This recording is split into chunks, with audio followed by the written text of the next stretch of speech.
Hi everyone, it's Pocket and Andromeda, and we are here today because we have a lot to talk about.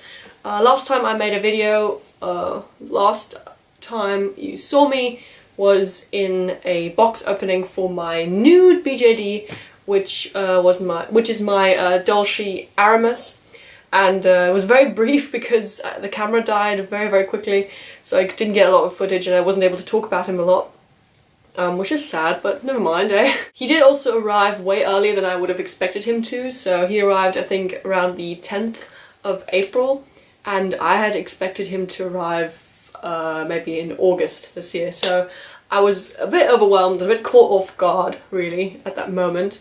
And the video I released after that was actually the body review of my SartoriaJ Vito body, SartoriaJ Vito doll, which is a video that I wanted to get up for a long time and never got around to it. So fast forward to now, I have officially finished university, which is very exciting. I'm starting a new chapter, and right now I have a bit of time on my hands before life goes on, and so I have a bit more time for my BJDs, and so I was able to reassess my collection and really look at the dolls that are meant to stay and figure out which ones are not meant to stay. Because this ties into the topic of the SartoriaJ doll that I reviewed. I have realised that I have to let the SartoriaJ boy go.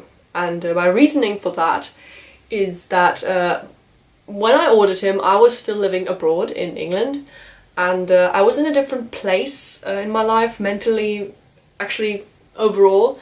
And living in England, it was kind of, you know, I was away from my dolls for a long time, and I don't know, it was on impulse I ordered that doll, and I was really excited for it, and I had, to be honest, I had completely different plans for it back then. And then when he arrived to me, I was in a place where I wasn't doing a lot with my dolls. I was back home, and I was very distant from them. I was feeling kind of disattached, and so I shelved him with the best intentions to really complete him when the time came, when I would be re-inspired by my collection. And that time did come, and I did spend a lot of time actually making stuff for him. I decided to focus first on getting him a wig and eyes, and so I did that, and then I started making clothing for him, and all the while somehow things didn't quite work out, but I did do a lot with him. I did spend a lot of time handling him.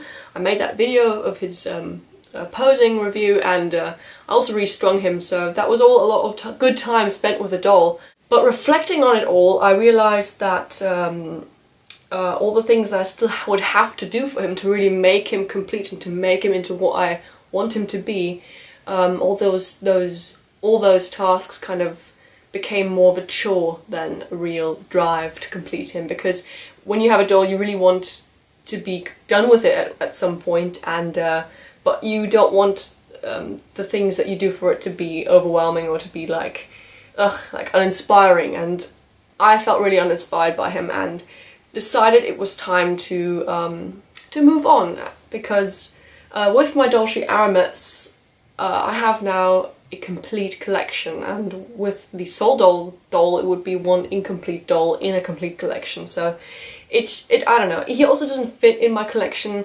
If you would see my collection on a whole, which I will show in one of my next videos, I plan on making that. If you would see my collection, then you would definitely see that he would be the odd one out, and I like a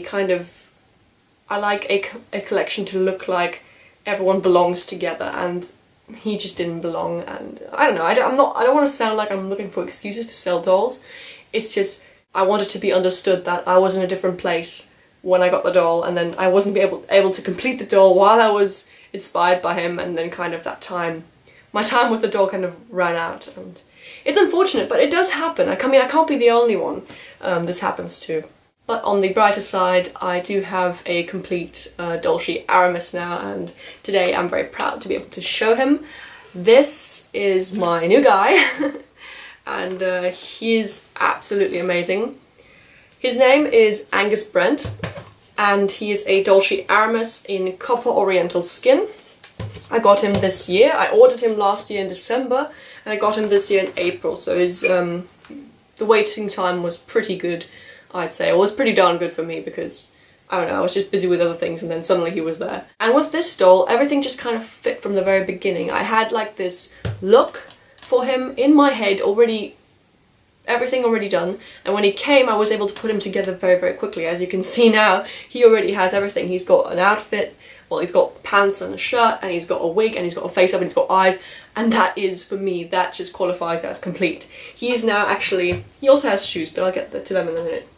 He's actually now on the same level of completeness as Andromeda is. At least I count them as equals now, and that is for me so important. It's important for me to see that all my dolls are equals and there's not one standing out that is naked and just sitting in a corner and has grey skin. To be fair, I really like the grey skin of the Soul Doll guy. Anyway, what do you guys think? I love him. He's so amazing. I have a very in-depth comparison coming up between him and the Dolce Saint that I have, whom I love too. I mean, Dolce boys in general, oh my god, they are like my new standard for for other doll companies to reach, because I just think also in my collection this guy has now set the bar so high, everyone else has to now strive to achieve the same level, sort of. I don't know, but maybe it's often like that when you get a new doll and you think, oh, this is so much better than everything I've had before, and everyone has to be like this now. It's like, I think that's a common feeling that we doll people share. I also want to talk a bit about how his look came together. Basically, I did a bit of Etsy shopping. I don't know, you could call this an Etsy haul. I don't really do hauls in general because I know with a BJD hobby it doesn't really pay to do hauls because lots of things are very expensive. You usually only get 1-2 items max. But this time I ordered a bunch of items over a period of like, I'd say 2 months. So it wasn't like I ordered everything at once and everything came at once. It also took a while to get here. So his wig I ordered from MiyoniDoll, and I'm not sure what size this is, but it's an appropriate size for an SD BJD of his caliber. I will link all the shops down below in the description box in case you want to go check them out. The shirt and the pants are both from SartoriaJ, which is also a BJD shop. She makes, or they make, wonderful clothing. I'd say definitely at least Apple House quality clothing. I don't want to say they are affordable, but they're available. At least they are attainable to a certain extent. So if you want like Apple House quality clothing that will also fit Apple House dolls, because they make them for larger dolls, and also fashion line BJDs, then this shop is a must-see for you. So I got them this gorgeous medieval, I wouldn't say it's medieval, it's kind of like piratey. So modern wrap shirt, modern era wrap shirt, and there's these woolen pants. And I also got him a pair of shoes. However, these shoes, because they don't have like in-between sizes, so I had to order everything for him. Okay, hang on, just sit down here. I had to order everything for him in Dolce 28M size, and he's like Dolce 18, the new 18M size, so he's slightly smaller. And where it's most apparent is the shoes, because check these out, they're just ginormous. They're gorgeous. They're gorgeous, don't get me wrong. I love the buckles and I love the leather aesthetic, and they're very, very well made, the soles, everything.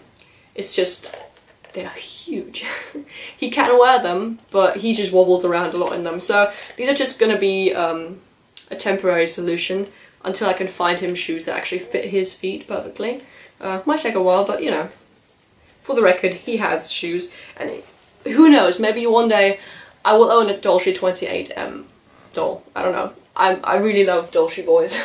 With the 28M line, well, I mean, with the 18M line, I already have the sculpt I love the most. I have a Saint on the old Pure Body, and I have the Aramis now.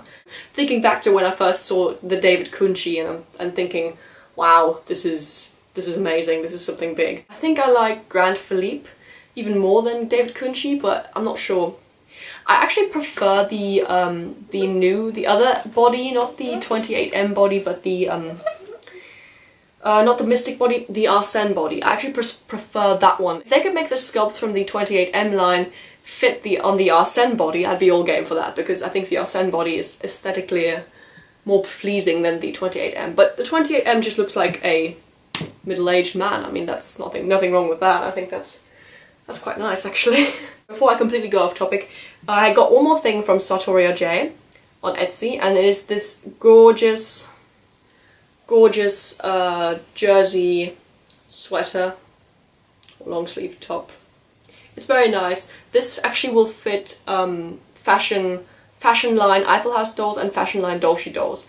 I don't have a fashion line doll, but this was a pretty good fit for my soul doll Vito boy before I decided to sell him. I actually bought this because I was struggling to make him a top that fit. So I bought this and then wanted to build up on that. But since that changed now, this top is just going to be kept for safekeeping. I'm pretty sure it would fit her as well, and maybe I could get this on my Dolce Pure body, but I think that's probably going to be a stretch. Ha! Literally. There are two more things I got from Etsy for my BJDs. Both of them were a fail. And one of them is this lovely wig. I for the life of me, right now I can't remember the name of the shop, but I will link it down below. It's this lovely, very, very short and bristly fur wig, and I would love to see how it looks on one of my dolls, but it turns out it doesn't fit. I actually got this for my Dolce Saint because for some reason I thought his wig wasn't good enough. I don't know, I wanted to see him in a different look. I got this for him, and yeah, it's too small, it doesn't fit him. Never mind that though. I will keep this, just for good measure, like with the other things. You never know when a dolly comes around and needs something. It's a good quality wig and it wasn't that expensive, so I will keep it. And the last thing I got off Etsy from a different shop now, again, I can't remember the name, we'll link it, are these gorgeous little leather, kind of medieval-esque little leather shoes. Again, they're a bit piratey. I like them. I think they would go well with like a fantasy-inspired outfit because they're nice. Because they're just like simple leather boots, some studs on them. And these I wanted for my soul doll Vito boy before I realised that his feet are ginormous and will not fit these slim shoes. Unfortunately for me.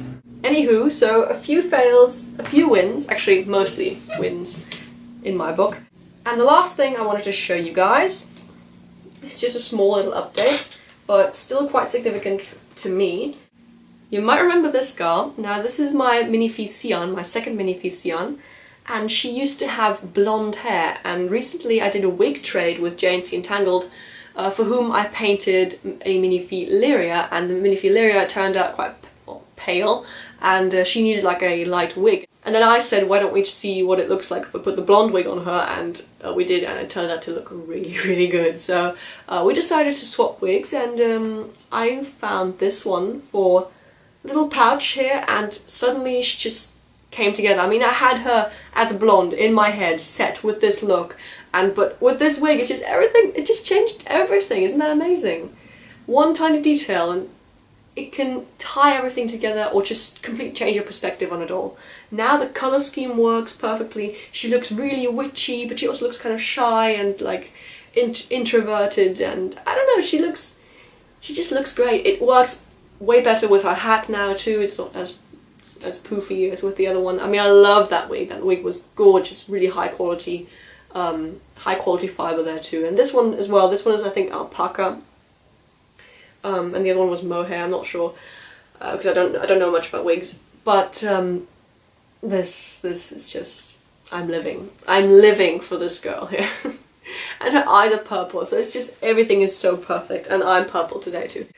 Yeah, so that's where we are right now. We have Andromeda, of course, she's always been there. We have a wig change, we have a complete new doll, so excited.